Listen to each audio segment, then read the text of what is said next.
اعوذ باللہ من الشیطان الرجیم بسم اللہ الرحمن الرحیم اللہم وفقنا لما تحب وترضى واجعل عاقبۃ امورنا خیرا ولا تکلنا الی انفسنا طرفۃ عین ابدا رب ادخلنی مدخل صدق واخرجنی مخرج صدق واجعل لی من لدنک سلطانا نصیرا۔ سورہ مبارکہ بقرہ آیات کریمہ وَإِذَا لَقُوا الَّذِينَ آمَنُوا قَالُوا آمَنَّا وَإِذَا خَلَوْا إِلَى شَيَاطِينِهِمْ قَالُوا إِنَّا مَعَكُمْ إِنَّمَا نَحْنُ مُسْتَهْزِئُونَ اللہ یستہزئ بہم ویمدہم فی طغیانہم یعمہون اولئک الذین اشتروا الضلالۃ بالہدی فما ربحت تجارتہم وما کانوا مہتدین۔ جو لوگ منافقانہ انداز زندگی رکھتے ہیں معاشرے کے اندر، اپنی حقیقت پنہان کر کے چھپا کے اور اپنے آپ کو بظاہر معاشرے کا ہم رنگ قرار دیتے ہیں، ان کے اعمال میں سے ایک طریقہ یہ ہے کہ مومن سماج کے ساتھ بھی میل ملاپ رکھتے ہیں، اٹھنا بیٹھنا تعلقات، اور شیاطین کے ساتھ بھی ان کے گہرے رابطے ہیں۔ ہدایات شیاطین سے لیتے ہیں اور مومنین کو دھوکہ دیتے ہیں۔ شیاطین کو یہ کہتے ہیں کہ ہم آپ کے ساتھی ہیں، اور ہم مومنین کو استہزاء کرنے جاتے ہیں، تحقیر کرتے ہیں، ان کی توہین کرتے ہیں، حوصلہ شکنی کرنے جاتے ہیں ان کی۔ اللہ تعالیٰ کا ان کے جواب میں یہ فرمانا ہے اللہ یستہزئ بہم ویمدہم فی طغیانہم یعمہون۔ یہ مومنین کے ساتھ استہزاء کرتے ہیں اور اللہ ان کے ساتھ استہزاء کرتا ہے یا ان کا استہزاء کرتا ہے۔ استہزاء تحقیر کے لیے کسی کا مذاق اڑانا، ٹھٹھا کرنا، اس کے ساتھ بظاہر انداز مزاحیہ ہو لیکن در پردہ توہین ہو اس کے اندر، جیسا لغوی معنی ہے حضو کا۔ اور اللہ کا استہزاء کرنا انہی افعال کی طرح ہے جو دیگر مقامات پر اللہ تعالیٰ کی طرف منسوب ہوئے ہیں، جیسے آغاز میں آیا 9 میں ہے کہ یہ دھوکہ دیتے ہیں اللہ کو اور مومنین کو۔ سورہ دیگر میں آیا دیگر میں ہے کہ یہ دھوکہ دیتے ہیں اللہ کو اور مومنین کو، اور خدا ان کو دھوکہ دیتا ہے، اللہ خادعہم۔ یا اسی طرح مکروا ومکر اللہ ہے، اور اس طرح کے متعدد افعال ہیں جو حق تعالیٰ نے اپنی طرف منسوب کیے ہیں کہ خداوند ان مجرموں کے ساتھ وہی کام کرتا ہے جو یہ کرتے ہیں، اور یہ حقیقت ایسا ہی ہوتا ہے، اور یہ اللہ تعالیٰ کی سنت ہے، قانون ہے لا یتبدل، کہ جو بھی جس سماج میں رہتا ہے، خصوصاً اگر مومن سماج میں رہتا ہے اور اللہ کی حدود کے خلاف زندگی گزارتا ہے، اپنا انداز زندگی، روش زندگی ما انزل اللہ کے مطابق تشکیل نہیں دیتا، اس سے ہٹ کر عمل کرتا ہے، وہ اسی زندگی میں اس کا نتیجہ بھی لے لیتا ہے۔ جیسا انداز زندگی ہوگا ویسا ہی اس کا انجام ہوگا اور ویسا ہی اس کی مکافات ہے۔ اور چونکہ یہ قانون اللہ کا ہے، یہ نظام اللہ کا ہے، اللہ نے نظام بنایا اس طرح سے ہے کہ اس میں مکافات خود شامل ہے، اس نظام کا حصہ ہے، اور مکافات عمل سے وجود میں آتی ہیں، نہ کہ بدلے میں اس کو باہر سے کوئی اور سزا دی جاتی ہے۔ جو کچھ یہ انسان کرتا ہے اسی کا نتیجہ آخر کار اسے مل جاتا ہے، یا فوراً مل جاتا ہے یا تھوڑا تاخیر کے ساتھ، دیر کے ساتھ، مہلت کے ساتھ ملتا ہے۔ اور یہ بھی ثوابدیدی نہیں ہے کہ اللہ جسے چاہے جلدی نتیجہ دے دے، اللہ جسے چاہے دیر سے دے، بلکہ یہ بھی اس نظام کا حصہ ہے۔ یہ موقوف ہے اس انسان کے عمل پر کہ اس نے کون سا روش، کون سا طریقہ اپنایا ہے۔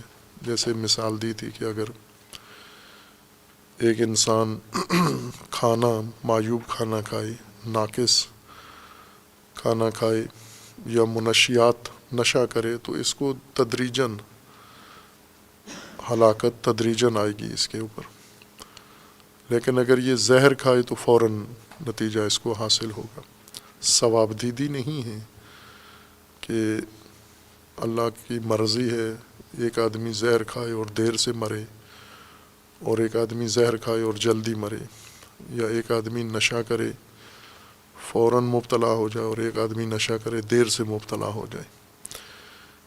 یہ اللہ کے نظام میں اسباب اور اسباب کی تاثیر جو جن شرائط کے ساتھ مشروط ہے، جن عوامل کے ساتھ تاثیر جڑی ہوئی ہے، یہ ان پر موقوف ہے کہ وہ یہ شخص کتنا ارتکاب کرتا ہے،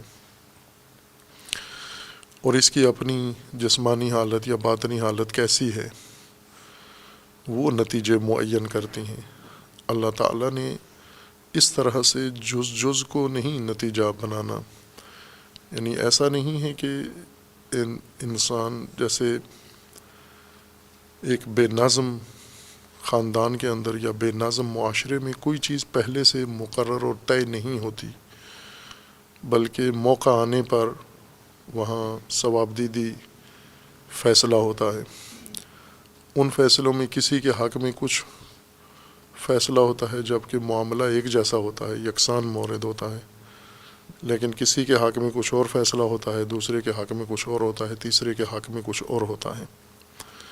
لیکن جہاں ضوابط ہوں، قوانین ہوں اور مقررات ہوں، وہاں پر ان ضوابط کے مطابق عمل ہوتا ہے اور یکساں ہوتا ہے عمل، جیسا عمل یکساں ہے فیصلہ بھی یکساں ہے سب کا، اور طے شدہ ہے پہلے سے، عمل کرنے سے پہلے ہی اس کا انجام بھی معلوم ہے انسان کو۔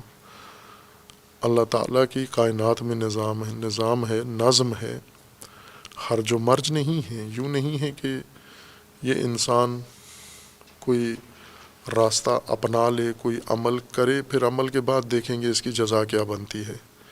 یہ پہلے سے طے ہے، سارا نظام اللہ نے بنا کے اور نظام کے تحت عالم کو چلایا ہے۔ تدبیر عالم نظم و نظام کے تحت ہے۔ اس نظم و نظام میں یہ ساری چیزیں مقرر ہیں پہلے سے کہ انسان جو کچھ اپنائے گا، اختیار کرے گا، وہی نتیجہ اسے مل جائے گا۔ خوب انسان جو کرتا ہے وہ سب کو نظر آتا ہے، لیکن نتیجہ کے بارے میں چونکہ الہی قوانین سے لوگ آگاہ نہیں ہیں، خصوصاً جو متولی ہیں دین شناسی کے، دین کی تشریح و تحویل و پڑھانے کے، یہ سب سے زیادہ ناآشنا ہیں اللہ کے نظام سے۔ اور وہ لوگ جو شعوری طور پر اللہ سے دور ہیں لیکن عملی طور پر اللہ کے نظام میں مشغول ہیں، وہ جلدی سمجھ لیتے ہیں اللہ تعالیٰ کے بنائے ہوئے قوانین۔ جیسا مثال دی تھی کہ سائنس میں یا علوم تجربی میں ان کا کام اللہ کے نظام ہی کو سمجھنا ہے، اور اللہ کے نظام کو سمجھ کر اس کے مطابق دریافت کر کے اس کے مطابق اپنی ضروریات فراہم کرنی ہے۔ اور بڑی کامیابی کے ساتھ انہوں نے نظام الہی کو سمجھا ہے، معجزاتی کامیابی ان کو حاصل ہوئی ہے۔ لیکن جو لوگ متولی ہیں کہ ہم نے آیات خدا سے دین سمجھنا ہے، روایات و احادیث سے دین سمجھنا ہے، اولیاء اللہ سے دین سمجھنا ہے، یہ ابھی خود الفاظ، دین کے الفاظ میں ہی ابھی معطل ہیں کہ ان کا معنی کیا ہے، الفاظ کیا ہیں، ان کے مفاہیم کیا ہیں، ان سے مراد کیا ہے، اور پھر اس کی تشریح میں جتنے دور چلے گئے ہیں حقیقت سے، ان کا واپس پلٹنا حقیقت دین تک بہت دشوار ہے اور ناممکن ہے۔ بعض کا اتنے راسخ ہو چکے ہیں فرقے بنا کر، ان فرقوں کو دین قرار دے کر فرقہ وارانہ تفسیریں کر کے اصل نظام الہی سے بہت فاصلے پہ چلے گئے ہیں۔ اس لیے انہیں سمجھانا اللہ کا نظام یہ دشوار عمل ہے۔ اس لیے اللہ تعالیٰ نے ان کو یہ بتانے کے لیے کہ جو کچھ یہ کرتے ہیں ان کو یہ اس کا صلہ ملے گا، جو انسان سماجی طور پر جو زندگی کا انداز اپناتا ہے اس کو یقیناً اس کا انجام ملے گا۔ کیسے ملے گا؟ یہ جو نظام الہی کو سمجھتا ہے اس کے لیے تو مشکل نہیں ہے۔ مثلاً جو فزکس پڑھا ہوا ہے، قوانین جانتا ہے، اسے اگر بتا دیا جائے کہ یہ عمل جو آج شروع ہوا ہے اس کا انجام یہ ہوگا، فزکس کے اصولوں کے مطابق زمین کے ساتھ جو کھلواڑ انسان کر رہا ہے اس کا نتیجہ ماحولیات کی بربادی سے زمین کی تباہی ہے۔ انہیں کوئی حوالہ دینے کی ضرورت نہیں ہے، چونکہ یہ سمجھتے ہیں اس نظام کو کہ زمین کا نظام کیا ہے، اللہ نے بنایا ہے، اس کی حفاظتی نظام کیا ہے اور اس کی تخریب کیسے ہوتی ہے، اور انسان نے اگر یہ خرابی شروع کر دی تو نتیجہ بھی خود انسان ہی کو بھگتنا ہوگا۔ یہ کون کرے گا؟ زمین کی، ماحول کی تخریب کی سزا کون دے گا؟ خود یہی عمل ان کا سزا بنے گا۔ جو ماحولیات کی خرابی کر رہے ہیں یہ خود سزا بن کر ان کے اوپر نازل ہوگا، عذاب بن کر نازل ہوگا۔ یہ ایک زمین شناس کو، ماحولیات کے ماہر کو سمجھانا مشکل کام نہیں ہے، لیکن ایک عام آدمی کو یا ایک مذہبی آدمی کو جو ان قوانین سے آشنا نہیں ہے اسے بتانے کے لیے یہ دشوار ہے۔ اسے یہ کہیں کہ خود نظام، چونکہ وہ نظام سے آشنا نہیں ہے، اس کے سامنے اللہ کا نظام تشریح ہی نہیں ہوا۔ ان علوم نے تشریح کیا ہے لیکن بیچ میں نام اللہ کا نہیں لیا۔ اللہ کا نام لیے بغیر اللہ کا نظام پڑھ رہے ہیں، اس سے استفادہ کر رہے ہیں، اور اس کے نتائج چونکہ نظام کو سمجھ گئے ہیں لہٰذا اس کے مطابق نتیجہ لے لیتے ہیں۔ لیکن ایک آدمی جو اللہ کو مانتا ہے لیکن اللہ کے نظام کو نہیں سمجھتا، یہ آخر تک دشواری میں رہے گا، چونکہ نظام کو نہیں سمجھتا۔ اس کو سمجھانا بھی بہت مشکل ہے کہ یہ سب کچھ اس عالم میں کیسے وقوع پذیر ہوتا ہے، یہ اسے سمجھانا بھی مشکل ہے۔ اس کی سہولت یہ ہے کہ چونکہ یہ اللہ کو مانتا ہے، نظام نہیں جانتا، لہٰذا نظام کے جتنے اعمال، اسباب، نتائج ہیں وہ سب اللہ کی طرف منسوب کر دیے گئے ہیں کہ یہ اللہ نے کرنا ہے۔ یہ اس کے لیے آسان ہے سمجھنا، چونکہ اللہ کو مانتا ہے، نظام کو نہیں سمجھتا، لہٰذا وہ جو اللہ نے نظام کے ذریعے نتائج دینے ہیں وہ اللہ نے اپنی طرف منسوب کر لیے ہیں کہ یہ اللہ نے ان کے ساتھ یوں کرنا ہے اور ہو جاتا ہے، اور ان کے وہم میں، گمان میں یہ نہیں ہوتا کہ یہ نظام کے تحت ہو رہا ہے سارا۔ یہ سمجھتے ہیں کہ اللہ نے ثوابدیدی طور پر یہ کام کیا ہے اور اللہ نے نظام کے بغیر ان کے حق میں یہ فیصلہ کیا ہے، اس لیے ان کی فہم کی خاطر یہ اعمال تمام اللہ تعالیٰ نے اپنی طرف منسوب کر لیے ہیں، بیچ میں سے اسباب کو، نظام کو ذکر نہیں کیا، نظر انداز نہیں کیا، تاکہ یہ مخاطبین جو اللہ کو مانتے ہیں، اللہ کے نظام کو نہیں سمجھتے، ان کے لیے فہم مطلب آسان ہو جائے۔ اور یہ روزمرہ انسان کرتا ہے۔ مثلاً کسی ادارے کا کوئی سربراہ ہے، اگر وہ کوئی کام کروا دیتا ہے، نظام بنایا ہوا ہے، اور اس نظام میں جو کچھ انجام پاتا ہے، جسے پتہ ہے کہ نظام یوں ہے، وہ تو جانتا ہے کون کر رہا ہے۔ جو نہیں جانتا وہ خود یا نسبت دے دیتا ہے ادارے کے سربراہ کی طرف کہ انہوں نے کیا ہے، یا خود ادارے کا سربراہ کہتا ہے کہ یہ ہم نے کیا ہے، یہ ہمارا کام ہے جو ہم کر رہے ہیں۔ یہ ایک معمول کی زبان ہے کہ جو عمل ایک مرحلہ وار اسباب کے تحت، ایک نظم کے تحت انجام پاتا ہے، وہ اگر نظام کو نہ سمجھنے والے لوگ ہوں تو ان کے سامنے اس اصل فاعل مؤثر حقیقی کی طرف منسوب کر سکتے ہیں، اور یہ نسبت حقیقی ہے، درست ہے۔ یہ اس لیے ان افعال اور ان الفاظ کے معانی تنزیح کرنے کی ضرورت نہیں ہے، ان کے وہی معانی ہیں۔ مخلوق یہ کام کرے استہزاء، تو بھی استہزاء کا یہی معنی ہے، اللہ استہزاء کرے تو اس کا یہی معنی ہے۔ لیکن جب اللہ کی طرف استہزاء کی نسبت دیتے ہیں تو یہ بیچ میں مد نظر رکھیں کہ یہ نظام ہے الہی، جس کے اندر استہزاء کا نتیجہ استہزاء ہوتا ہے، تحقیر کا نتیجہ تحقیر ہوتا ہے، تخریب کا نتیجہ ہلاکت ہوتا ہے۔ نہ یہ ہے کہ جیسا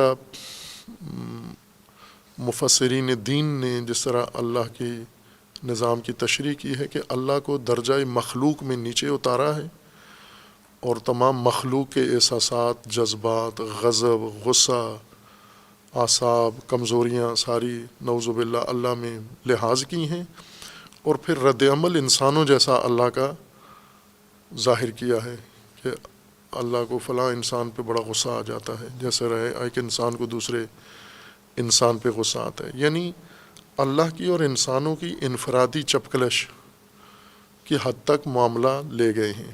یہ نافہمی کی وجہ سے ہے، نہ توحید کو سمجھے ہیں، نہ نظام الہی کو سمجھے ہیں، نہ انسان کو سمجھے ہیں، اور اسی وجہ سے انسان زیادہ غافل ہے، مجرم ہے، اور اپنی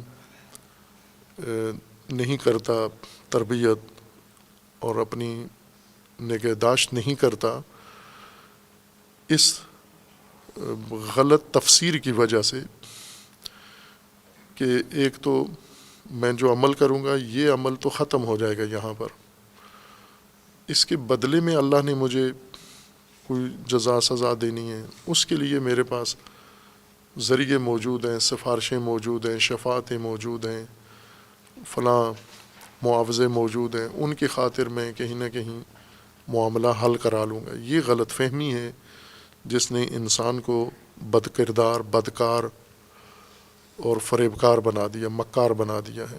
اس نافہمی نے اگر تشریح ٹھیک ہوتی نظام ہستی کی اور نظام تشریح کی، تو ہر انسان اسی طرح سے اسی حد میں ہوتا جو حد انسان کے لیے اللہ نے قائم کی ہے۔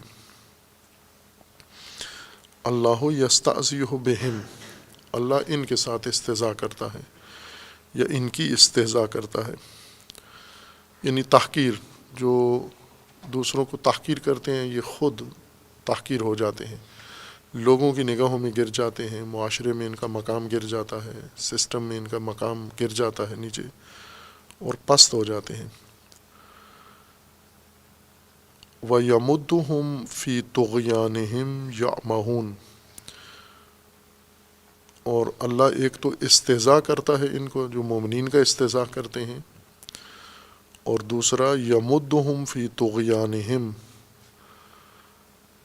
ان میں جو طغیان آیا ہے، جس طغیان کے نتیجے میں منافقت شروع کی ہے، اس طغیان کے نتیجے میں یہ سماجی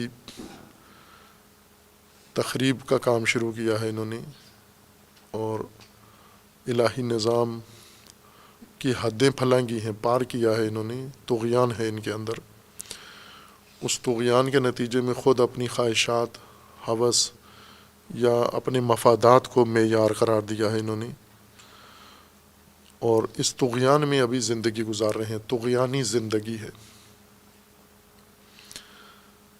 یہ نقطہ بھی بہت اہم ہے کہ طغیان کیا چیز ہے اور انسان میں کیسے طغیان اٹھتا ہے۔ انسان کے اندر اللہ تعالیٰ نے انسان کی تخلیق میں، ترکیب میں، بناوٹ میں اللہ تعالیٰ نے یہ ترکیب اس طرح کی رکھی ہے کہ اس میں طغیان کی گنجائش ہے، طغیان اس کے لیے ممکن ہے، آسان ہے، اور طغیان کے جو محرکات ہیں وہ انسان کے اندر موجود ہیں، انسان کے باہر بھی موجود ہیں، انسان کے اندر بھی طغیان کے محرکات موجود ہیں، اور طغیان اس نظام ہستی میں صرف انسان کرتا ہے، باقی کسی مخلوق میں طغیان نہیں ہے۔ کائنات میں بہت عظیم کائنات ہے، انسان کی تصور کی حدوں سے باہر کائنات موجود ہے، اور اس کے اندر ذرا برابر طغیان نہیں ہے، نظام ہے اس کے اندر، نظم ہے اس کے اندر، صرف انسان میں طغیان ہے۔ چونکہ دیگر موجودات کے اندر وہ محرکات نہیں ہیں، ان کی تخلیق اس نہج پر ہوئی ہے کہ طغیان کی گنجائش نہیں ہے۔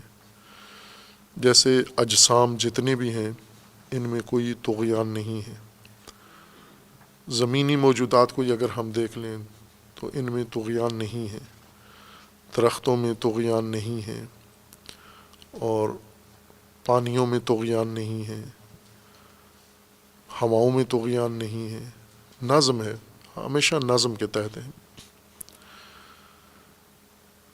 لیکن انسان کی نسبت دیکھیں تو ان اشیاء میں کبھی انسان کی نسبت طغیان پیدا ہوتا ہے، ان کی ذات میں طغیان نہیں ہوتا، انسان کی نسبت طغیان ہوتا ہے۔ مثلا جیسے ہم مثال دیتے ہیں، عموماً طغیان کا مصداق ہمارے ذہنوں میں ہے، جیسے دریاؤں کا پانی، اس میں طغیانی آ جاتی ہے، بپھر جاتا ہے اور اپنے کناروں سے باہر آ جاتا ہے، آبادیوں میں داخل ہو جاتا ہے، کھیتوں میں، باغات میں داخل ہو جاتا ہے اور نقصان پہنچاتا ہے۔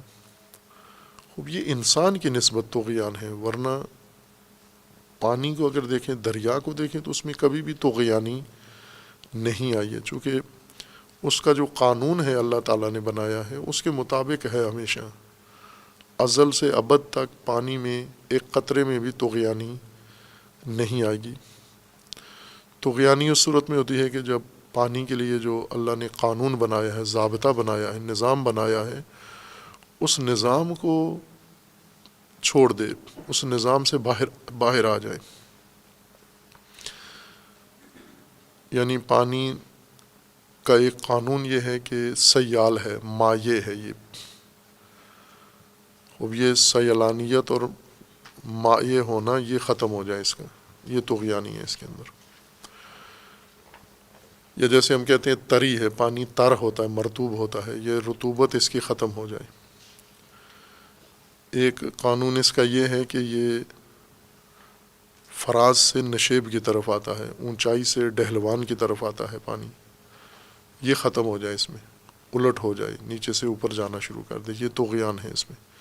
قانون اس کا، وہ اپنے قانون کو توڑ کر پانی مائعیت اس کی ختم ہو جائے، مائعان ختم ہو جائے، سیالیت ختم ہو جائے، اور اس کا فراز سے نشیب کی طرف آنا یہ بھی ختم ہو جائے، یہ طغیان ہے پانی کے اندر۔ لیکن یہ کبھی نہیں ہوا، پانی کے قطرے میں اور پانی کے سمندر میں یہ کام نہیں ہوا۔ اب یہ جیسے ہم طغیان کہتے ہیں کہ دریاؤں میں، نہروں میں پانی آتا ہے اور کبھی اپنے کناروں سے باہر نکل آتا ہے، یہ انسان کی نسبت طغیان ہے۔ چونکہ پانی کے قانون میں یہ نہیں لکھا ہوا کہ پانی نے ہمیشہ ایک مقررہ راستے میں ہی جانا ہے، نہ، پانی نے ہمیشہ اونچائی سے نشیب کی طرف جانا ہے، اس کے کوئی مقرر راستے نہیں ہیں پانی کے کہ ان راستوں میں حتماً اس نے بہنا ہے، یہاں سے ہٹ گیا تو طغیان آ گیا ہے۔ وہ اپنی ذات میں، فطرت میں ہمیشہ جتنا بھی تھوڑا پانی ہو تو بھی اسی قانون کے تحت بہتا ہے، زیادہ پانی ہو تو بھی اسی کے تحت بہتا ہے۔ اب ہم یہ مانوس ہیں کہ پانی جب تھوڑا ہوتا ہے تو ان کناروں کے اندر بہتا ہے، جب زیادہ ہوتا ہے تو کناروں سے باہر چلا جاتا ہے۔ تو ان کناروں کے اوپر ہم آباد ہیں، انسان آباد ہیں، انسانوں نے کھیت کھلیان بنائے ہوئے ہیں، وہ ویران ہو جاتے ہیں۔ پانی تو ہمیشہ ایک ہی قانون کے تحت آ رہا ہے، اس کناروں کے اندر بہہ رہا ہو تو بھی اپنے ضابطے کے مطابق، کناروں سے باہر بہہ رہا ہو تو بھی اپنے ضابطے کے مطابق۔ کناروں کے اندر تو نہیں ہے پانی کا قانون، پانی کو جہاں بھی راستہ ملے تو وہ فراز سے نشیب کی طرف جائے گا۔ زیادہ پانی ہوا تو اسی قانون کے تحت بہے گا، تھوڑا پانی ہوا اسی قانون کے تحت بہے گا۔ پھر اس کے اندر جو تاثیر ہے، مٹی ہے، اس کو ساتھ بہا کے لے جائے گا، دھو دے گا، اس کو دھول گرد و غبار کو دھو دے گا، اس کے راستے میں کوئی رکاوٹ آئے اس کو عبور کر جائے گا۔ یہ سب اس کے اصول ہیں، قوانین ہیں، نظم ہے پانی کا۔ لیکن انسان پانی کے نظام کو نظر انداز کر کے پانی کے راستے میں آ جاتا ہے، گھر بنا لیتا ہے، کھیت بنا لیتا ہے، اپنا باغ بنا لیتا ہے، اور پھر جب پانی کا وقت آتا ہے، پانی میں زیادتی آتی ہے، اضافہ ہوتا ہے، انسان اس کی زد میں آ جاتا ہے اور پانی کو متہم کرتا ہے کہ پانی میں طغیانی آ گئی ہے۔ انسان نے صحیح نہیں جگہ انتخاب کی اپنی رہائش کے لیے، ورنہ پانی میں کبھی بھی طغیانی نہیں آتی۔ ہوائیں تیز چلتی ہیں، آندھیاں چلتی ہیں، یہ انسانوں کی نسبت طغیانی ہے ان کے اندر، ورنہ طبیعت ہوا کی یہ ہے کہ وہ جیسے ہوا کا نظام ہے، اللہ تعالیٰ نے بڑا دقیق نظام بنایا ہوا ہے کہ ہوائیں بنتی کیسے ہیں، ہوائیں چلتی کیسے ہیں، ہوائیں ٹکراتی کیسے ہیں، ہواؤں میں تیزی کیسے آتی ہے، ہواؤں میں شدت کیسے آتی ہے، ہوائیں رخ کدھر کا انتخاب کرتی ہیں، یہ ایک دقیق نظام کے تحت ہے۔ اسی نظام کے تحت یہ ہوائیں چلتی ہیں اور اپنے موسم میں ہوائیں چلتی ہیں۔ ایک موسم آتا ہے ہوائیں نہیں بنتی نہیں ہیں اور چلتی نہیں ہیں، ٹکراتی نہیں ہیں، ایک موسم آتا ہے ان کے اندر شدت آ جاتی ہے۔ تو یہ ایک نظام کے تحت ہو رہا ہے۔ اسی طرح ہم دیگر موجودات میں دیکھیں، جمادات میں، پتھروں میں، چٹانوں میں، پہاڑوں میں کبھی طغیان نہیں آتا، وہاں ایک نظم ہے خاص بنا ہوا۔ اسی طرح جو نباتاتی دنیا ہے، نباتاتی موجودات ہیں، مخلوقات ہیں، درخت ہیں، پودے ہیں، ان میں طغیان نہیں آتا، ایک قانون ہے، نظم ہے، اس نظم کے تحت چلتے ہیں۔ اگر اگتے ہیں تو نظم کے تحت، مرجھاتے ہیں تو نظم کے تحت، ان میں جو بھی تغیر آتا ہے وہ سارا ایک نظم و نظام کے تحت آتا ہے۔ جو چیز نظم کے تحت ہے وہ قابل مطالعہ ہے، اس کو وقت سے پہلے ہم تشخیص دے سکتے ہیں، یہ کہہ سکتے ہیں کہ یہ کام ہونا ہے، اور اس کا وقت بھی مقرر کیا جا سکتا ہے کہ اتنے وقت تک یہ درخت ایسے ہو جائے گا۔ جیسے ایک فلکیاتی جو انسان کے سامنے منظر کبھی کبھی رونما ہوتا ہے، سورج گرہن اور چاند گرہن لگتا ہے، تو یہ ایک نظام کے تحت ہے۔ چونکہ نظام کے تحت ہے لہٰذا اس کو آسان ہے سمجھنا اور پیشگوئی کرنا اس کے لیے، اور کرتے ہیں، منجمین کو پہلے پتہ چل جاتا ہے۔ مثلا آج ایک منجم بیٹھ کر جو واقعاً جانتا ہو، علم حیات جانتا ہو، پڑھا ہوا ہو، تو وہ بیٹھ کر دقیق تاریخ، دن، رات، گھنٹہ، منٹ آج بھی مشخص کر سکتا ہے کہ پوری تاریخ میں کتنی دفعہ سورج گرہن ہوا ہے، کتنی دفعہ چاند گرہن ہوا ہے، اس کا دورانیہ کتنا تھا، یہ کہاں قابل رؤیت تھا، کہاں قابل رؤیت نہیں تھا، اور آئندہ 100 سال، 1000 سال کا چاند گرہن، سورج گرہن سارا آج ایک منجم تشخیص دے کے لکھ سکتا ہے، تقویم بنا سکتا ہے کہ فلاں فلاں تاریخ کو فلاں فلاں سال میں چاند گرہن ہوگا، سورج گرہن ہوگا۔ کیوں ایسے کر سکتا ہے؟ چونکہ نظام ہے، نظام کے تحت ہے، اس لیے سمجھنا آسان ہے اس میں کوئی تغیر نہیں آئے گا، تبدیلی نہیں آئے گی۔ وہی نظام جو افلاک میں ہے وہی نظام زمین میں بھی ہے، اسی دقت کے ساتھ، اسی ظرافت اور لطافت کے ساتھ زمین پر بھی ہے۔ لیکن زمین میں رہنے والے یہ زمین کو چراگاہ سمجھتے ہیں، فقط چرنا چگنا، شہوت رانی کرنا اور ہوا و ہوس۔ زمین کو سمجھتے نہیں ہیں، جس پہ رہتے ہیں اسی کو نہیں سمجھتے۔ جو ہمارے ارد گرد وقوع پذیر ہوتا ہے ہمیں کچھ پتہ نہیں ہوتا یہ کیا چیزیں ہیں، کیوں اگ رہی ہیں، کس نظام کے تحت اگتی ہیں۔ اور اللہ تعالیٰ نے ہمیں یہ سمجھانے کے لیے قرآن کی نماز سے زیادہ آیات ہیں جو زمین و آسمان، لیل و نہار، طلوع و غروب کے بارے میں ہیں کہ ان کے اندر اللہ کی نشانیاں ہیں، اور ان کو آپ سمجھو، یہ دین ہے، یہ نشانیاں اللہ کی سمجھو، آپ اس نظام کو سمجھو اور اس نظام کے ذریعے اپنے رب کو سمجھو۔ آپ اس میں تمہارے لیے ضروریات ہیں، وسائل ہیں، خیر ساری انہی چیزوں کے اندر ہے جو تمہارے ارد گرد اگتی ہیں۔ لیکن ہم ان محرکات طغیانی کی وجہ سے طغیانی میں زندگی گزارتے ہیں۔ طغیان انسان کو اندھا کر دیتا ہے، بے بہرا کر دیتا ہے۔ ہر انسان کو، کسی بھی انسان میں اگر طغیان آیا ہے یہ ناکارہ انسان ہے، یہ جانور بن گیا ہے، جانور سے بدتر ہو گیا ہے۔ چونکہ جانور میں طغیان نہیں آتا، یہ بدتر اس وجہ سے ہے کہ اس میں طغیان آیا ہے، اس کو طغیان نے انسانی مقام سے گرایا ہے، حیوان، اور اس سے پستر کر دیا ہے طغیان نے اس کو۔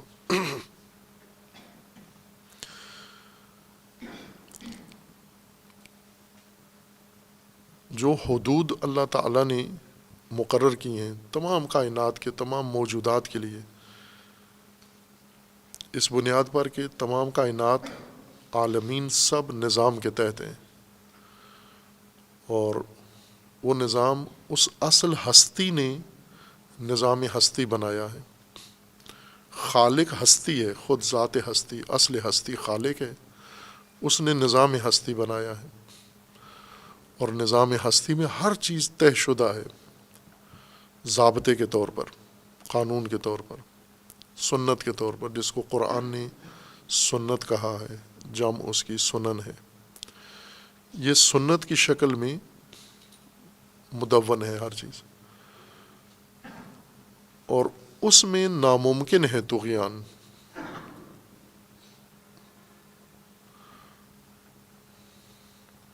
ان کے اندر محرک نہیں ہے، مثلا ستاروں میں کوئی محرک نہیں ہے طغیان کا، جو حدود اللہ نے ان کے لیے مقرر کی ہیں اسی حدود میں قائم ہیں۔ فراوان آیات ہیں جو ہمیں یہ نظم بتاتی ہیں۔ نہ سورج سبقت لے سکتا ہے چاند سے، نہ چاند سبقت لے سکتا ہے سورج سے، نہ زمین سبقت لے سکتی ہے سورج سے۔ ان کے مدار ہیں، طے شدہ ہیں، فلک ہیں، ان کے اندر یہ سباحت کر رہے ہیں، اور کوئی کسی کو عبور نہیں کرتا، کوئی کسی سے آگے سبقت نہیں لیتا۔ اس نظم سے نہیں نکلی کائنات آج تک، اسی بنیاد پر کہ حدود ہیں، حدود توڑنے کے محرکات نہیں ہیں، نہ باہر نہ ان کے اندر، دونوں طرف محرکات طغیان نہیں ہیں۔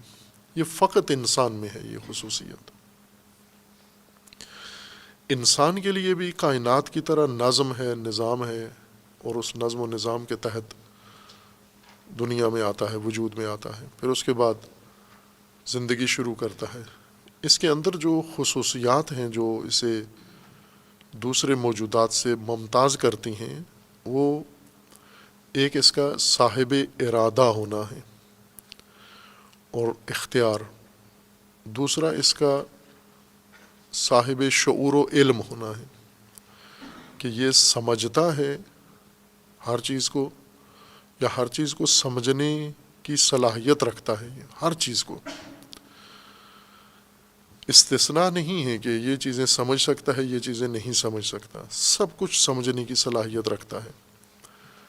اور دوسری طرف سے اس کے اندر ارادہ و اختیار ہے، یعنی یہ تمام اپنے اعمال اپنے ارادے سے کرے گا، برخلاف دیگر موجودات کے کہ وہ اللہ کے ارادے سے سب کچھ کرتے ہیں.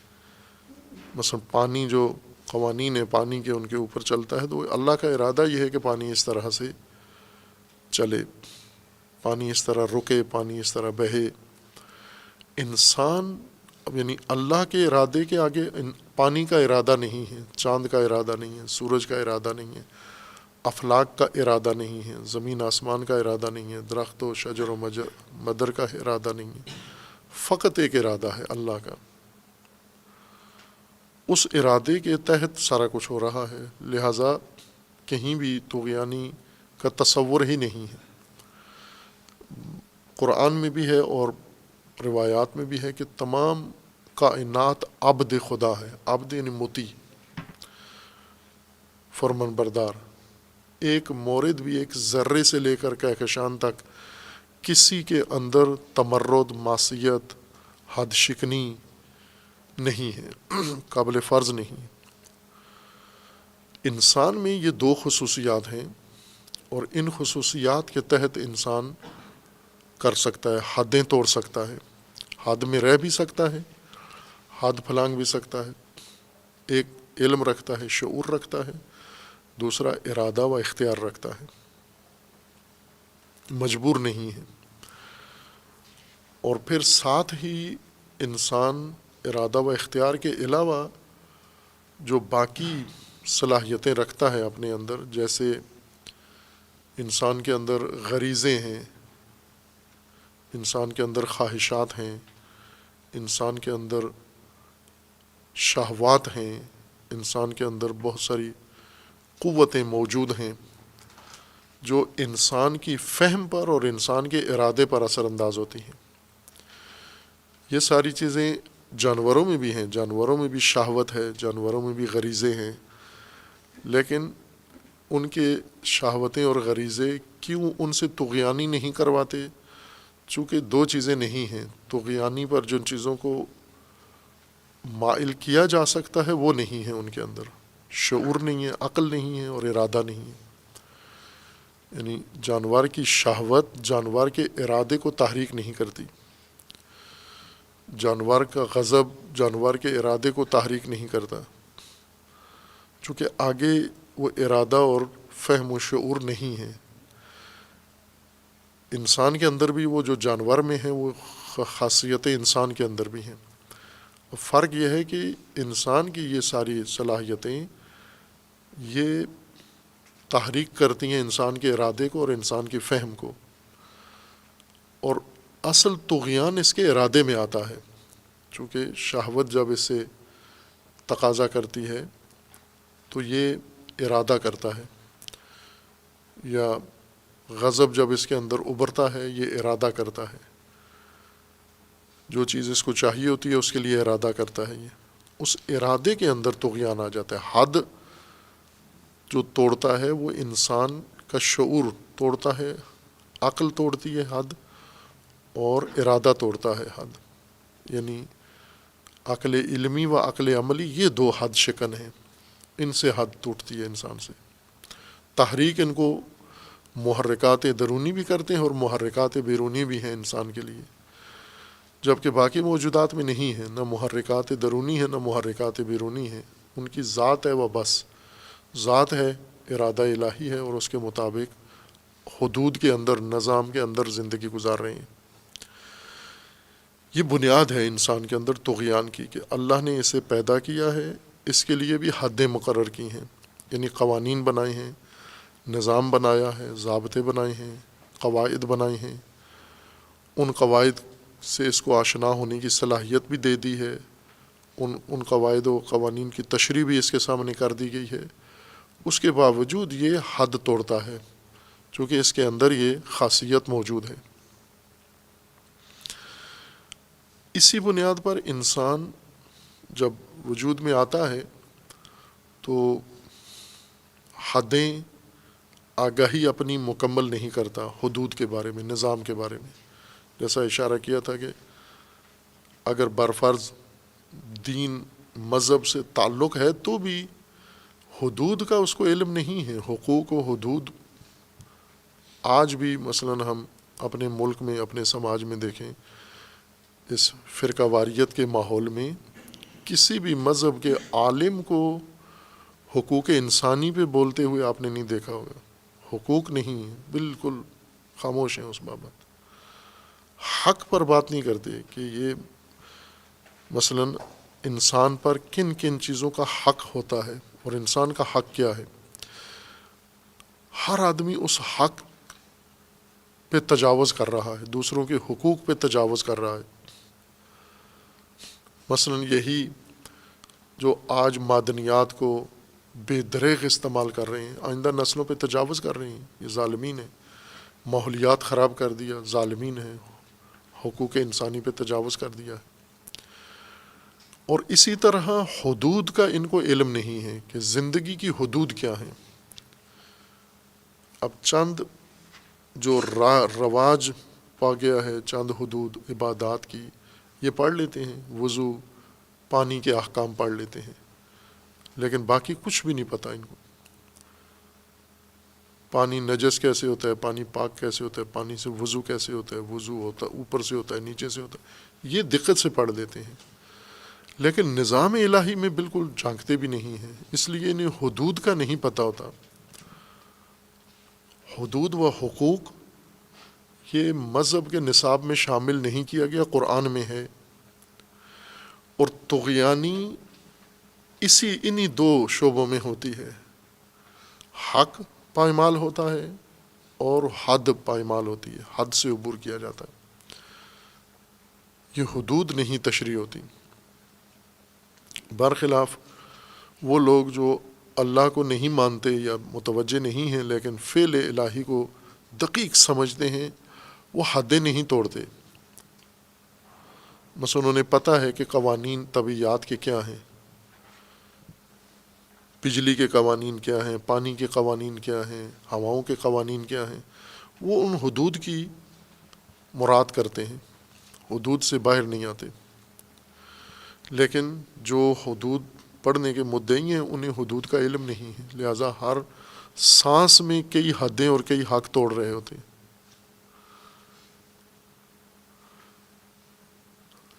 یہ جو مقررہ حدیں ہیں، ان حدوں سے باہر آنا طغیانی ہے.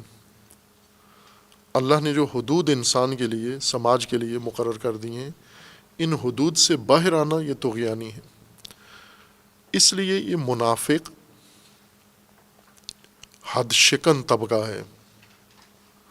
مومن حد کا پابند آدمی ہے، حدود کا پابند آدمی مومن کہلاتا ہے. قرآن کا مومن، فرقوں کا مومن نہیں، قرآن کا مومن یعنی جو حدود کا پابند ہے، حدود کے اندر ہے، یہ مومن ہے، یہ عبد ہے. اور ایمان کا مطلب یہ نہیں کہ اس کے دل کے اندر ایک جذبہ ہے. وہ ایمان جو ایک مبہم حقیقت ایک نسل سے دوسری نسل میں جاتی ہے، جو پڑھا رہا ہے ایمان اس کو بھی نہیں پتہ ایمان کیا ہے، جس کو پڑھا رہا ہے اسے نہیں پتہ. ایمان یہ ایک عملی حقیقت کا نام ہے. ایمان یعنی امنیت کے لیے جو اللہ تعالیٰ نے آپ کو وسائل فراہم کیے ہیں، حقائق فراہم کیے ہیں، ان پر اعتماد کر کے زندگی گزارنا، ان پر بھروسہ کر کے زندگی گزارنا، ان کو اپنی امن کے لیے وسیلے کے طور پر اختیار کر کے ان کے ذریعے سے آگے بڑھنا، یہ ایمان ہے انسان کا. مومن یعنی اللہ تعالیٰ نے جو کچھ اس کے لیے مقرر کیا ہے اس نے اس کو لے لیا ہے، اپنا لیا ہے اور اس پر اعتماد کر کے زندگی گزار رہا ہے. یہ مومن ہے، امن میں ہے. یہ امنیت کیوں ہے؟ چونکہ حد میں ہے. کیوں اس کو مومن ہے؟ امن، یہ خود بھی امن میں ہے اور اس کے ذریعے دوسروں کو بھی امن اس نے فراہم کیا ہے. چونکہ یہ دقیقاً حدود کے اندر ہے، ایک حد بھی اللہ کی پھلانگتا نہیں ہے، اس وجہ سے مومن ہے. بس مومن کا مطلب یہی ہے کہ وہ محفوظ انسان، وہ محفوظ سماج، وہ محفوظ معاشرہ جو اللہ کی مقرر کردہ حدود کے اندر ہے، اس کو جانتا بھی ہے اور ان کے اندر پابند بھی ہے ان حدود کا، یہ با ایمان ہے۔ لیکن جو مومن نہیں ہے، مومن نہ ہونا یعنی یہ حدیں جس نے چھوڑ دی ہیں، نکل گیا ہے باہر، یہ طغیانی ہے، اس کے اندر طغیان آ گیا ہے۔ یہ طغیانی دو صورتوں میں ہے کہ جس طرح قرآن نے کہا ہے کہ مومنین مبعض مومنین ایک طبقہ ہے، قرآن نے متعارف کروایا ہے، جو زیادہ مومنین، جس طرح قرآن نے جن مومنین کو خبردار کیا ہے کہ اکثر مومنین کے ایمان میں شرک ہے، وَمَا يُؤْمِنُ أَكْثَرُهُمْ بِاللَّهِ إِلَّا وَهُمْ مُشْرِكُونَ۔ خوب یہ مومنین کو توجہ ہے کہ آپ شرک آلود مومن، شرک کی آلودگی ان کے اندر ہے، پائی جاتی ہے، یہ ایک مومن طبقہ ہے۔ ایک ہے مومنین مبعض، نؤمن ببعض و نکفر ببعض، بعض چیزوں کو لے لیتے ہیں، بعض کو چھوڑ دیتے ہیں، بعض کو اپنایا ہوا ہے، بعض کو ترک کیا ہوا ہے، یہ مبعض ہیں۔ یہ بھی طغیان والے ہی ہیں، یہ بھی طاغوت ہیں۔ طاغوت جس نے طغیان کیا ہے، جو حدوں سے باہر چلا گیا ہے، وہ طاغوت ہے۔ جو حد اللہ نے اس کے لیے بنائی تھی، اس کو جتنی حد تک اس نے عبور کیا ہے اتنا طاغوت ہے، یہ اتنی طغیانی ہے اس کے اندر۔ نؤمن ببعض، جہاں تک بعض پر ایمان ہے یہاں نہیں ہے طغیانی، یہاں یہ مومن ہے۔ نکفر ببعض، یہ طغیانی ہے، وہ جو بعض حدیں توڑ کے بعض حدیں محفوظ رکھی ہوئی ہیں، یہ بعض پہلوؤں سے مومن ہے، بعض پہلوؤں سے طاغوت ہے یہ انسان۔ منافق مکمل طاغوت ہے، چونکہ یہ ایمان رکھتا ہی نہیں ہے، اس نے کہا ہوا تو ہے آمنا، لیکن اللہ کا فرمان ہے وما ہم بمومنین، مومن نہیں ہے، یعنی یہ سراپا طاغوت ہے۔ شیاطین سراپا طاغوت ہیں، مجرمین سراپا طاغوت ہیں، فاسدین سراپا طاغوت ہیں، یعنی حدود الہی سے نکلے ہوئے انسان یہ طواغیت ہیں، یہ طغیان ہے۔ خوب انسان جب طغیان میں چلا جاتا ہے، طغیان میں آ جاتا ہے اور طغیانی زندگی اپنا لیتا ہے، یعنی لاپرواہی، حدود الہی کی لاپرواہی۔ حدود الہی ہمارے ذہنوں میں بہت محدود ہیں، ہم سمجھتے ہیں کہ نماز پڑھ لینا، روزہ رکھ لینا اور صلواتیں پڑھ لینا یہ حدود الہی ہیں۔ نہ، حدود الہی 24 گھنٹے، مثلا ابھی ہم بیٹھے ہوئے ہیں اسی حالت میں، ابھی نہ نماز میں ہیں نہ روزے کی حالت میں ہیں، درس پڑھ رہے ہیں، اسی وقت حدود الہی اسی حالت کے لیے بھی ہیں، اسی عمل کے لیے، اس کیفیت کے لیے حدود ہیں اللہ کی۔ وہ حدود ہم یا حقوق بھی ہیں، مثلا حق ہیں، پڑھانے والے کا حق ہے پڑھنے والوں کے اوپر، پڑھنے والوں کا حق ہے پڑھانے والے کے اوپر، اور اسی طرح آپس میں ایک دوسرے کے حقوق ہیں، اس جگہ کے حقوق ہیں۔ کون متوجہ ہے؟ نماز جہاں سجدہ کر رہے، اس جگہ کا بھی حق ہے اس کے اوپر، اس حق کو مراد کیا ہے اس نے۔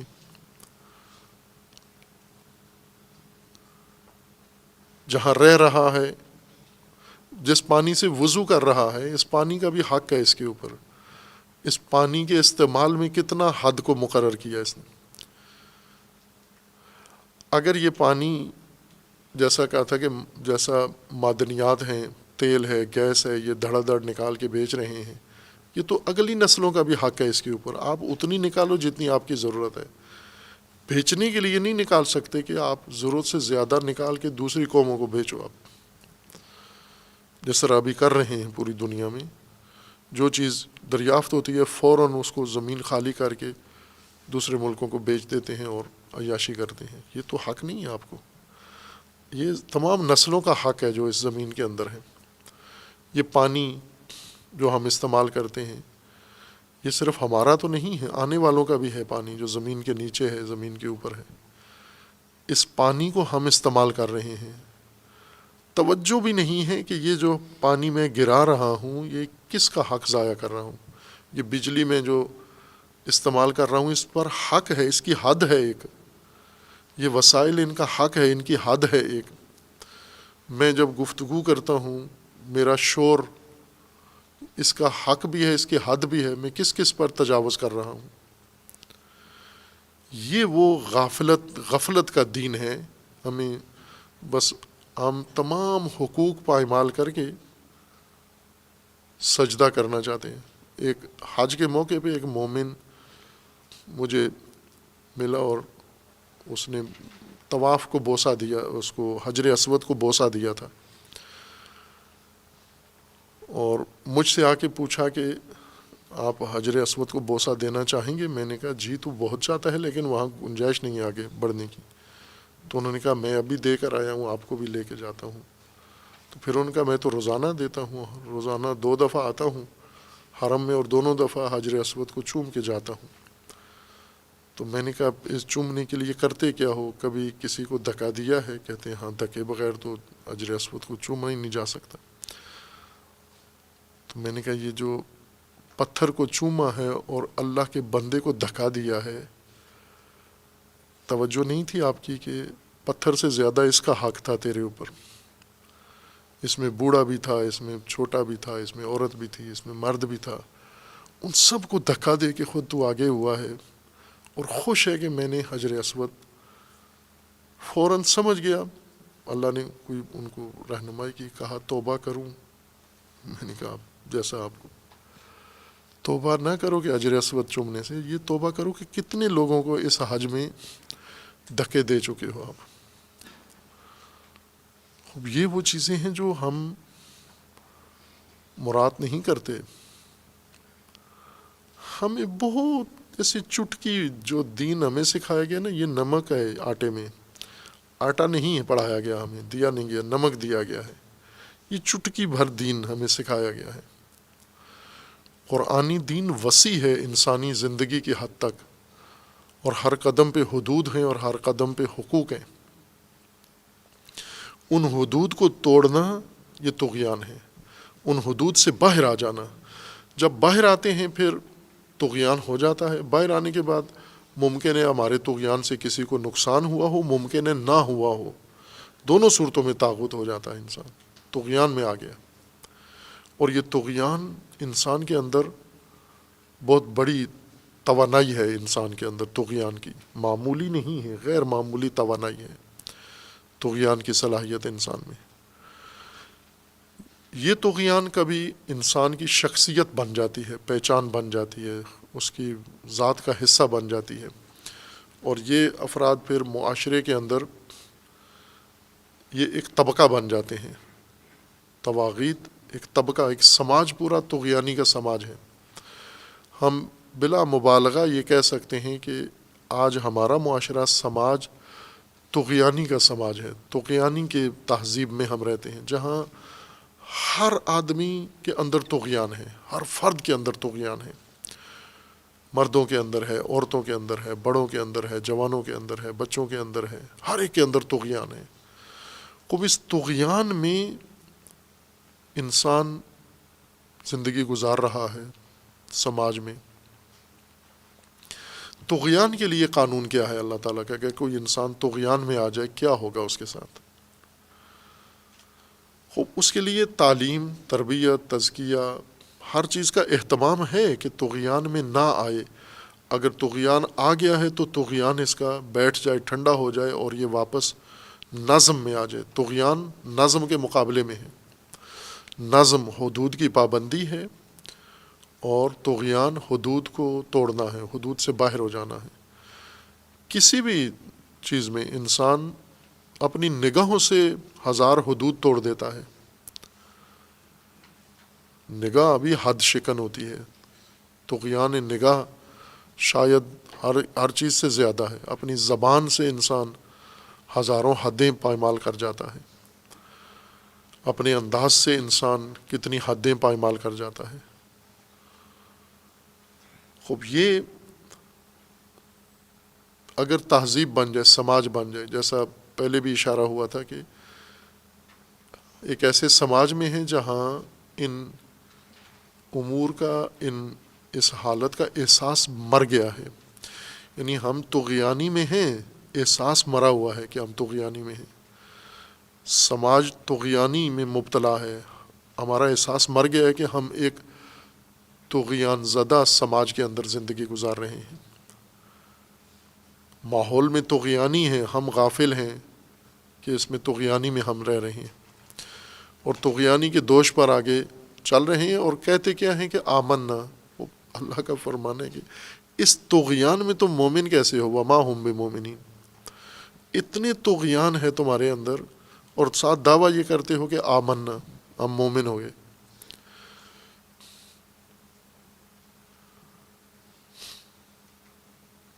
خوب جب یہ طغیان انسان کی شخصیت میں آتا ہے اور خصوصاً معاشرے میں آتا ہے، سماج میں آ جاتا ہے، تہذیب کا حصہ بن جاتا ہے ثقافت کا طغیان، پھر قانون کیا ہے اللہ تعالیٰ کا؟ جب انسان میں طغیان آ جائے، خوب یہاں یوں نہیں ہے کہ اب اللہ نے ثوابدیدی طور پر پھر عدالت لگانی ہے، پھر دیکھنا ہے یہ کتنا طغیان کر رہے ہیں، کون کر رہا ہے، کس سے اس کا تعلق ہے، یہ کس فرقے کا آدمی ہے، کس جماعت سے اس کا تعلق ہے، نعرے کس کے لگاتا ہے، یہ ساری چیزیں اللہ دیکھ کے پھر فیصلہ کرے گا کہ اس کے طغیان کو رہنے دو، چشم پوشی کرو، معاف کرو، دوسرے کو پکڑ کے جیل میں ڈال دو۔ نہ، یہ نہیں ہے، یہاں بھی نظام ہے اللہ تعالیٰ کا کہ اگر طغیان میں کوئی فرد آ جاتا ہے، کوئی قوم آ جاتی ہے، کوئی معاشرہ آ جاتا ہے، یہاں اللہ نے کیا کرنا ہے، یعنی یہاں اللہ نے نظام کیا بنایا ہوا ہے، نہ کہ اللہ نے طغیان کے بعد کچھ کرنا ہے، طغیان سے پہلے قانون ہے اللہ کا موجود ہے، اس سے پہلے کہ کسی فرد میں طغیان آئے پہلے سے نظام موجود ہے کہ اگر طغیان میں آیا تو کیا ہوگا اس کے ساتھ۔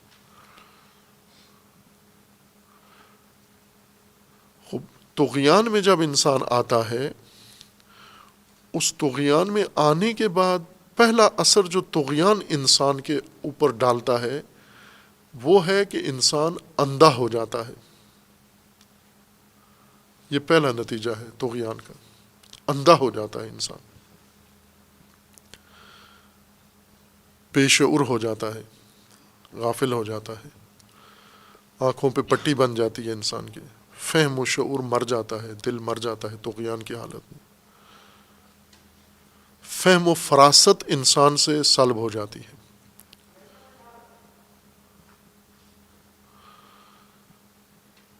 اسی کیفیت کو عربی زبان میں کہتے ہیں عما، عین میم ہے، دو لفظ ہیں قریب المعنی ہیں، ایک ہے عمایا، ایک ہے عماہا۔ عمایا، اعما، نابینا، جس کی آنکھوں کا نور ختم ہو جائے، آنکھوں کی بینائی ختم ہو جائے، اس کو اعما کہتے ہیں عربی میں، یا دیگر آیات میں تکرار ہوا ہے اومیون، نابینا، جن کی آنکھیں نہیں ہیں یا آنکھیں ہیں بصارت ختم ہو گئی ہے، بصارت کے زوال کو عما کہتے ہیں، اومیون کہتے ہیں۔ اور اگر بصیرت ختم ہو جائے، فہم و فراست ختم ہو جائے، عقل و شعور مر جائے انسان کے اندر، اس کو عربی زبان میں آماہا کہتے ہیں، امہا۔ اومیون ہے، یہ اومہن ہے، یہ کی جگہ ہے اس کے آگے، اس کا معنی بھی وہی ہے، نابینائی، لیکن نہ بصارت کی بلکہ عقل، شعور، فہم، فراست، ادراک، فہم مر جائے انسان کے اندر، تشخیص نہ دے سکے انسان۔ اور اس کی علامت یہ ہے کہ جس انسان میں یہ کیفیت یعنی فہم و فراست اس کی مر جاتی ہے، عقل و شعور کام کرنا چھوڑ دیتا ہے، اس کو کچھ بھی سمجھ میں نہیں آتا، کیا کرے اس کو کچھ پتہ نہیں ہوتا۔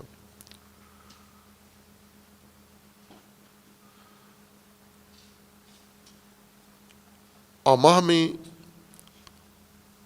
مبتلا ہونا، یا مہون یعنی حالت اماہ میں زندگی گزارنا، نافہمی میں زندگی گزارنا، ناسمجھی میں زندگی گزارنا، تردید و حیرت کے اندر زندگی گزارنا، کچھ پتہ نہ ہو انسان کو کہ کیا ہے، میں کیا کروں کیا نہ کروں، صحیح کیا ہے، غلط کیا ہے، درست کیا ہے، کچھ بھی پتہ نہیں اس کو۔ کیوں؟ کس نے یہ حالت کر دی؟ طغیان نے اس کی یہ حالت کر دی ہے۔ اور طغیان نے جب اس کو بے بہرا کر دیا، اندھا کر دیا، بے بصیرت کر دیا، نافہم بنا دیا، اور طغیان تو اپنی جگہ جاری ہے، طغیان تو تھما نہیں ہے، طغیان نے عقل مار دی اس کی۔ اب جب عقل مر گئی تو اس کے لیے اب اللہ کا قانون کیا ہے کہ طغیان سے باہر نہیں آئے گا بلکہ یہ آگے ہی جائے گا، چونکہ جب عقل و فہم تھی تو اس نے طغیان کر دیا، اب تو طغیان نے عقل و فہم بھی مار دی ہے۔ عقل کو عربی زبان میں کہتے ہیں وہ کنٹرول، یعنی وہ چیز جس سے کسی کو روکا جائے۔ اونٹ کو جس رسی سے باندھتے ہیں تاکہ حرکت نہ کر سکے، اس کو عرب اقال کہتے ہیں، اسی سے عقل ہے۔ یعنی عقل وہ طاقت ہے جو انسان کی شہوتوں کو، غضب کو، طغیان کو روکتی ہے، اور طغیان جب بڑھ جائے تو یہی مر جاتی ہے۔ سب سے پہلے عقل، یہ رسی ٹوٹ جاتی ہے۔ روکنے والی چیز عقل تھی، وہ ویسے ختم ہو گئی۔ اب کیا ہوگا؟ یہ اسی حالت میں طغیان میں آگے بڑھے گا۔ یمدو، مدہ، آگے کسی چیز کو آگے بڑھانے کو کہتے ہیں، آگے بڑھنا یا آگے بڑھانا۔ اس کا معنی ہیلپ نہیں ہوتا، مدد، جس کو ہم مدہ سے مدد کہتے ہیں، یعنی کسی کو کوئی چیز دے دینا، نہ، وہ جو آپ دیتے ہوئے جو کام کرتے ہیں اس کو امداد کہتے ہیں۔ یعنی کوئی شے بڑھانا، آگے کسی ضرورت مند کی طرف ضرورت کی چیز بڑھانا، یہ آپ نے مد کیا ہے، یعنی آگے بڑھائی ہے یہ چیز۔ کسی سے کچھ لینے کے لیے ہاتھ آگے بڑھانا، یہ ہے مد الید ہے، یعنی آپ نے ہاتھ آگے بڑھایا ہے۔ یا پانی کا، سمندر کا پانی جب چڑھ جاتا ہے ساحل کے اوپر، بڑھ کے آگے بڑھ جاتا ہے، اس کو مد کہتے ہیں۔ اترتا ہے تو اس کو جزر کہتے ہیں۔ مد آگے بڑھنے کو کہتے ہیں، آگے بڑھانا اور آگے بڑھا دینا۔ جب طغیان آ جاتا ہے انسان کے اندر اور عقل مر جاتی ہے، عمہ طاری ہو جاتا ہے، پھر طغیان میں اللہ یمدہ، اس کو آگے بڑھا دیتا ہے، طغیان میں مزید دھکیل دیتا ہے آگے، اور آگے جا تو خوب نہ اس طرح سے جو پہلے جیسے اشارہ کیا تھا کہ جب ایک شخص میں طغیان آتا ہے پھر اللہ اس کو نگاہ کرتا ہے کہ اس میں طغیان آ گیا ہے، پھر اللہ کسی کے ذریعے یا بغیر واسطے کے اس کو دھکا دے کے آگے طغیان میں ڈال دیتا ہے۔ نہ، قانون ہے، اللہ کا قانون ہے بنا ہوا، نظام ہے اللہ کا بنا ہوا۔ اس نظام کے اندر یہ طے شدہ ہے کہ اگر انسان میں طغیان آیا اور اس کو روکنے والا کوئی نہ ہوا، یا کسی روکنے والے کا اس نے پرواہ نہ کی، تو یہ مزید آگے بڑھے گا طغیان میں۔ طغیان ٹھہرنے والی چیز نہیں ہے۔ یوں نہیں ہے کہ طغیان جب آ گیا تو ساحل پہ ہی کھڑے رہو گے، طغیان جب آیا تو بھنور تک جاؤ گے، آگے جاؤ گے، نافہمی میں آگے چلے جاؤ گے، نافہم تر ہوتے جاؤ گے، غبی تر ہوتے جاؤ گے، اور یہ بے بصیرتی بڑھتی جائے گی تمہارے اندر۔ اور یہی انسان دیکھتا ہے جب لوگوں میں جن میں اندر طغیان ہے، یہ کیفیت بڑھتی جاتی ہے ان کے اندر، روز بروز بڑھتی جاتی ہے۔ جتنی عمر بڑھتی ہے ان کی ساتھ ساتھ طغیان بھی بڑھتا ہے، ساتھ ساتھ عمہ بھی بڑھتا ہے، ساتھ ساتھ ان کے اندر وہ آگے اور مزید جاتے رہتے ہیں۔ یہ اللہ کا نظام ہے بنا ہوا، اس نظام میں انسان اپنے آپ کو یہاں تک پہنچا دیتا ہے اور اس کا ذمہ دار بھی خود ہی ہے۔ اس کو اگلی تمثیل نے، جو مثال کے ذریعے قرآن نے اسی کو بیان کرنا ہے، یعنی تعبیر کے بعد تمثیل کی جو زبان ہے، اس میں خوبصورت نقشہ قرآن کریم نے کھینچا ہے کہ طغیان زدہ ہوتا کیسے ہے، اس کی عملی تصویر بھی قرآن نے ذکر کی، ایسے بعد میں بیان کریں گے انشاءاللہ۔ صلی اللہ علیہ وسلم۔